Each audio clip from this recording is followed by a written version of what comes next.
السلام علیکم دوستو، آج میں آپ کو علامہ ضمیر اختر نقوی کی وفات کے بارے میں بتاؤں گا کہ ان کا قتل کیا گیا تھا یا یہ محض اللہ کی مرضی تھی، اور آپ کو ان کی وفات سے جڑے ان کے آخری الفاظ بھی بتاؤں گا جو کہ بہت دلچسپ ہیں، جسے سن کر ہر شخص کا ایمان تازہ ہو جائے گا۔ دوستو، علامہ ضمیر اختر پاکستان کے اعلیٰ اسپیکرز میں سے ایک تھے جو بھارت سے پاکستان سن 1965 کو کراچی میں شفٹ ہوئے اور پاکستان کے لیے اپنی خدمت سر انجام دی، لیکن اللہ کی مرضی سے جمعے کے دن ان کے دل میں شدید درد اٹھا، جس کی وجہ سے ان کے اہل و عیال نے ان کو ایمرجنسی وارڈ میں شفٹ کیا، لیکن اللہ کی مرضی اور ان کو پتہ لگ چکا تھا کہ یہ اگلے دن وفات پا جائیں گے، اور یہ ہی ہوا۔ لیکن سب سے عظیم بات جو انہوں نے آخری مرتبہ کہی تھی، جسے سن کر ہر شخص کا ایمان تازہ ہو جائے گا، آپ بھی سنیں گے تو آپ کا ایمان بھی تازہ ہو جائے گا۔ ان کو پتہ لگ چکا تھا کہ ان کی موت آج پکی ہے، ان کو پتہ لگ چکا تھا کہ یہ کچھ دن کے ہی مہمان ہیں۔ انہوں نے اپنے اہل و عیال سے کہا کہ اگر میں مر جاؤں تو میرا جنازہ تب تک نہ پڑھانا جب تک میرے قرض دار کو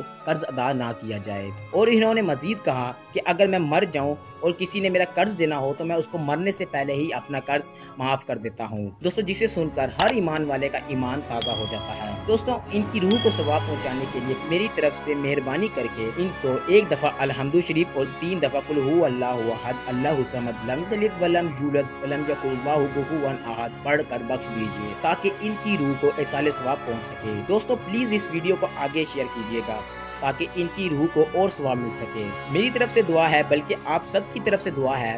کہ اللہ تعالیٰ ان کو جنت الفردوس میں اعلیٰ مقام عطا فرمائے، آمین۔